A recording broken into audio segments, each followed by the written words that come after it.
திரு Sriram. S, நான் பேசலாமா இல்ல பேசின உடனே திருப்பி அவர் ஆரம்பிப்பார்னா அவர் பேசி முடிச்சு கொஞ்சம் அடங்கின விற்பாடு நான் அவரோட உணர்வெல்லாம் வெளிப்படுத்திட்டார்.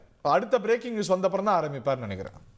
இல்ல இது என்னன்னா இது தங்களால ஒரு கைமீறி போய் நிராசையாக இருக்கக்கூடியவர்கள் பேசக்கூடிய வார்த்தைகள் இதெல்லாம் என்ன. ஏன்னா எல்லாம் கைமீறி போயாச்சு, அரசியல்ல ஒதுக்கப்பட்ட பிற்பாடு பேசக்கூடிய வார்த்தைகளாக தான் நான் பார்க்கிறேன். இவர் பாஜகவை என்ன வேணா திட்டிக்கிட்டோம் சார், அதனால நான்லாம் கோவப்பட போறது இல்லை. Because I am not a BJP spokes person அதெல்லாம் டிஃபெண்ட் பண்றதுக்கு.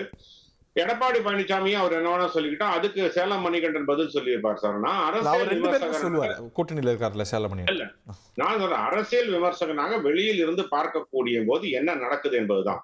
என்னை பொறுத்த வரைக்கும் 2026 திமுக ஆட்சி போக வேண்டும் என்பதில் ஒரு முக்கியமாக ஒரு ஆசையோடு இருக்கக்கூடிய ஒரு மனிதனாக இந்த அரசியலை நான் ஆய்வு செய்யும் போது அதிமுக தனியாகவோ பாஜக தனியாகவோ இல்ல அவர்கள் இருவரும் தனித்தனி கூட்டணிகளாகவோ இருந்தால் சாத்தியப்படாது. இருவர் மட்டும் போதுமா?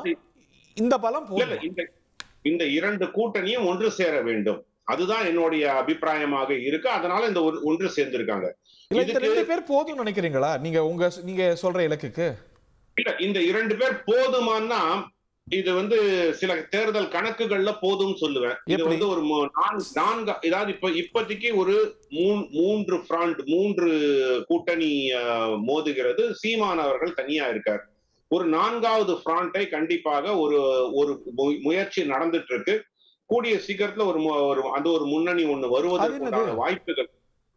டிடிவி தினகரன் இருக்காரு, அது இபிஎஸ் எல்லாம் இருக்காங்க, பெரிய ஆளுமைகள் இருக்காங்களே, அவங்க தலைமையில ஒரு கூட்டணி அமைச்சா ஒரு நாலாவது கூட்டணி ஆயிடாது. ஏற்கனவே இருக்கு சீமானு, விஜய், திமுக, என்டிஏ. அதனாலதான் சொன்னேன் நான் நான்காவது கூட்டணின்னு சொன்னேன். சீமான் அவர்கள் தனியா தான் இருக்காரு, அவர் யாரோடைய கூட்டணி கிடையாது.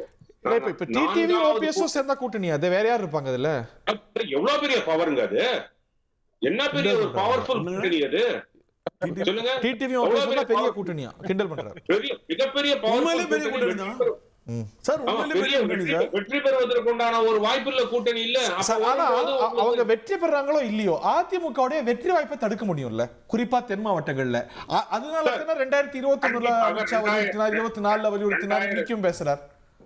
கண்டிப்பாக 2021 டிடிவி தினகரனை ஒதுக்கி வைத்ததனால் கிட்டத்தட்ட ஒரு 25 முதல் 39 25 கண்டிப்பாக 39 சீட்டுகள்ல ஒரு இம்பாக்ட் இருந்ததுங்க, இல்லைன்னு சொல்லவே மாட்டேன். அதே 2024 தேர்தலுடைய கணக்கு எடுத்தோம்னா அந்த கணக்கு இல்ல, அந்த 25 சீட்டுகளுக்கு உண்டான ஒரு இம்பாக்ட் இல்லை என்பதுதான் ஒரு முக்கியமான விஷயம். அதனால நான் ஒரு அரசியல் ஆய்வாளனாக பார்க்கும்போது இந்த மாதிரி ஓட்டு சிதறல்கள் ஏற்படுவதனால திமுக கூட்டணி ஸ்ட்ராங்கா தான் இருக்கு, நோ டவுட் அபவுட் இட். ஆனா அவர்களுக்கு மிகப்பெரிய சுமையாக இருக்கக்கூடியது ரெண்டு. ஒன்னு சிவியர் ஆன்டி இன்கம்பன்சி, மக்களுக்கு இருக்கக்கூடிய கோபம் இன்னும் வெளிப்படுத்துவதற்கு அவர்களுக்கு ஒரு வாய்ப்பு தேவை. அதனால்தான் நீங்க பாத்தீங்கன்னா விஜய் கூட்டம்னா, விஜய் கூட்டத்தெல்லாம் நம்பி நான் 25% 30% நான் இன்னும் வர தயாரா இல்ல. அதனால ஒரு கணிசமான அளவுல அவர் பிரித்து எடுக்கும் பொழுது இந்த கேப் பிட்வீன் ஏடிஎம்கே கூட்டணி, ஏடிஎம்கே அதிமுக வாக்கியம் இருக்காது, பிஜேபி வாக்கியம் இருக்காது. நான் தான் சொன்னேன் சிக்னிபிகண்டா எடுக்கிறது டிஎம்கே. நான் அவர் அதிமுக பிஜேபி ஓட்டு எடுக்கவே இல்லைன்னு சொல்ல, சீமான் ஓட்டு எடுக்கவே இல்லைன்னு சொல்ல. The significant damage create பண்றது திமுக கூட்டணியோட டேமேஜ் பண்றது. ஓகே, அப்படி இருக்கும்போது இந்த gap between the two friends குறையும் என்பதனால் அதனால இன்னும் கொஞ்சம் அதிக கட்சிகள் இந்த கூட்டணியில சேருவது பலம் பெறும். ஆனால் இது போதுமா என்றால் ஒரு போட்டியை, மிகப்பெரிய போட்டியை கொடுக்கும் என்பதுதான் பார்க்கிறேன். வேற ஒரு யுக்தியங்களை கையாளல, இவங்களை சேர்க்க வேண்டான்ற ஒரு முடிவுல திரு எடப்பாடி உறுதியா இருந்தா அவங்க வேற சில விஷயங்களை செய்யலாம்ல. இப்ப பேச்சுகள்லாம் இருக்கு, முத்துராமலிங்க தேவருக்கு பாரத ரத்னா, அவர் பேரில் ஏர்போர்ட் வைக்கிறது, இதெல்லாம் வச்சு அவங்க சரிகட்ட நினைத்தா அவங்கள்ட்ட மத்திய அரசுங்கிற பலம் இருக்கு. அந்த மாதிரி ஒரு முடிவுக்கு வந்தா இவங்க இதையெல்லாம் வைத்து வாக்காளர்களை எப்படி சரி கட்டுறது? அமித்ஷாவை சரி கட்டுவது, இபிஎஸ்ஐ சரி கட்டுவது மாதிரி வாக்காளர்களை சரி கட்டிடுவோம்ப்பா. ஒரே ஒரு நாள் போய் தென் மாவட்டத்தில் போய் முத்துராமலிங்க தேவர் பேரில் தான் விமான நிலையம் வைக்கணும்னு சொன்னால் முக்குளத்தூர் சமூகத்தின் மொத்த வாக்குமே எடப்பாடி பழனிசாமிக்கு வந்துவிடும் என்பது ஒரு கற்பனாவாதம் இல்லையாது. இது எப்படி வருவதற்கான சாத்தியம் என்ன இருக்கிறது? திமுக மீது ஒருவேளை எனக்கு முன்னால் பேசினவர் சொன்னது மாதிரி ஒரு அதிருப்தி இருந்தால் அதை அறுவடை செய்யக்கூடிய இடத்துல எந்த கட்சி இருக்குப்ப? திமுகவினுடைய எதிர்ப்பு அதிமுக பிஜேபிங்கிறார். அதுதாங்க, அது இல்லைன்னு தான் நான் சொல்ல வர்றேன். முன்னாடிலாம் எப்படின்னா திமுக மீது அதிருப்தி வந்தால் அந்த இடத்தை அதிமுக கைப்பற்றிடும். அதிமுக மீது அதிருப்தி வருகிற போதெல்லாம் திமுக கைப்பற்றிவிடும். ஒரு நதிக்கு 2 கரைகள் மாறி தான் தமிழ்நாட்டினுடைய அரசியல் மாறி மாறி நிகழ்ந்து கொண்டே இருந்தது. இப்ப அதிமுக என்கிற கரையை உடைத்து விட்டார்கள். ஒரு கரை இல்லப்ப, அது வந்து அதை உடைச்சிக்கிட்டு போயிருச்சு. அதனால நீங்க இந்த கரையை கட்டுற வேலையத்தான் ஆள் சேர்க்கறதுக்கு பதிலாக நீங்க ஆளை பூரா விரட்டி விட்டுக்கிட்டே இருக்கீங்க. உங்க கட்சி வந்து வலிமை பெற்ற கட்சியாக அதிமுக இப்போது இல்லை. தங்களை தாங்களே நீங்கள் ஏமாற்றிக் கொள்கிறீர்களா அப்படிங்கிற ஒரு இடத்துல தான் நான் பார்க்கிறேன். ஏன்னா தேசிய கட்சிகளுக்கு, அதாவது அண்ணா காலத்திலே முடிஞ்சு போச்சு. 1967 தேசிய கட்சியா மாநில கட்சியா திராவிட கட்சியா என்கிற அந்த நிலையை வந்து அண்ணா முடித்து விட்டு போயிட்டாரு. 67 வீழ்ந்த காங்கிரஸ் எழவே இல்லை. அதுக்கு பின்னாடி எந்த தேசிய கட்சிகளுக்கும் இங்க தமிழ்நாட்டில் எழுச்சியே கிடையாது. 2 மாநில கட்சிகளுக்கு தான் போட்டி. அதிமுக திமுக 2 தான் மாநில கட்சிகளுக்கு தான் போட்டி. இந்த எலெக்ஷன்ல அதோட பயனாளியே இந்த எலெக்ஷன்ல அதிமுக வலிமையா இல்ல. அந்த கம்பராமாயணத்துல சொல்ற மாதிரி தான், இன்று போய் நாளை வா, நீ ரொம்ப வீக்கா இருக்க, உடம்ப தேத்திட்டு வாங்குற நிலைமைக்கு வந்துருச்சு. அதனால அதிமுக வலிமை, அதாவது திமுகவினுடைய எதிர்ப்பு வாக்கு வங்கி சிதறடிக்கப்பட்டு விட்டது. எல்லாருக்குமே திமுக எதிர்ப்பு தான். நாம் தமிழர் கட்சிக்கு திமுக எதிர்ப்பு தான். தாவேகா இப்ப தொடங்கி இருக்கக்கூடிய விஜய் கட்சிக்கும் திமுக எதிர்ப்பு தான். எல்லா பக்கமும் வாக்குகள் சிதறணும்ல. எப்படி உங்களுக்கு வரும்? ஏங்க, ஓபிஎஸ் வந்து வெற்றி பெற மாட்டாரு அல்லது டிடிவி வெற்றி பெற மாட்டாருன்னு எல்லாருக்கும் தெரியும். ஆனா வாக்கு சதவீதத்துல ஒவ்வொரு தொகுதியிலையும் 5000 10,000 வாக்குகளை பாதிக்கக்கூடிய இடம்னு ஒண்ணு இருக்கா இல்லையா தென் மாவட்டத்துல? இல்லைன்னு யாராவது மறுக்க முடியுமா? நான் வந்து அதிமுக காரன் கிடையாது, நான் அதிமுக ஆதரவாளனும் கிடையாது. ஆனால் இந்த கட்சி பலவீனப்படுவதற்கு ஒவ்வொரு தலைவருக்கும், நீங்க செங்கோட்டையன் ஊர்லயாவது ஓட்டு மாத்தி போட மாட்டாங்களா? அவருக்கு அவருடைய எதிர்ப்பை காட்ட மாட்டாங்களா? அது எப்படி ஒருத்தர் அப்படி ஜனநாயகத்துல வந்து எல்லா மனிதனும் சமமுடையவன் அப்படிங்கறத ஜனநாயகத்தினுடைய மாண்பே. நீங்க நான் யாரையுமே மதிக்க மாட்டேன், நான் யாரையுமே சேர்க்க மாட்டேன், யாரு எந்த வாசலையுமே நான் திறக்க மாட்டேன், நான் மூடிவே வச்சிருப்பேன், நான் மட்டும் அதிகாரத்துக்கு வருவேன்னா இது வந்து பூனை கண்ணை மூடிக்கிட்டா உலகம் இருண்டு போச்சுங்கிற மாதிரி ஆயிருமா இல்லையா? பதில் வாங்குவோம். திரு சேலமணி என்ன ஏதோ மொபைல பார்த்துட்டே இருக்கியா, ஏதோ ஸ்கூப் நியூஸ் வச்சிருக்கியோ?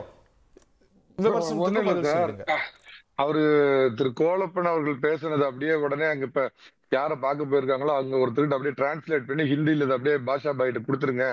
ஓபிஎஸ் ஆதரவாளர் பாஜகவையும் அமித்ஷாவையும் என்ன மாதிரி எல்லாம் புகழ்ந்தாரு அப்படிங்கறத கொஞ்சம் கொடுத்துருங்கன்னு ஒரு நோட் போட்டு முடிச்சிட்டேன். நீங்க பாத்துருக்கீங்க.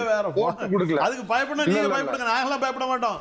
நீங்கள்லாம் பயந்து உட்கார்ந்து தொடர்ந்து உட்காருங்க, நாங்களாம் அப்படி உட்கார மாட்டோம். நீங்க பேசுறப்ப நீங்க ரொம்ப கீழே தாழ்ந்து விமர்சனம் பண்ண நாங்க பயப்பட வேண்டிய அதிமுக தொண்டை, அதிமுக வித்து பயப்படாது, கவலைப்படாதீங்க. அமித்ஷா கண்டு பயப்பட வேண்டிய அவசியம் எங்களுக்கு கிடையாது. இல்ல சார், அவரு இப்ப ஒரு துரோக பட்டியல் ஒண்ணு சொன்னாரு. ஏதோ எடப்பாடி பழனிசாமி துரோகின்னு 3 முறை முதலமைச்சர் பதவி கொடுத்த சசிகலா மீது கொலைப்பழி சுமத்துனாங்க. அவங்களுக்கு எதிராக தர்ம யுத்தம் நடத்தினாங்க.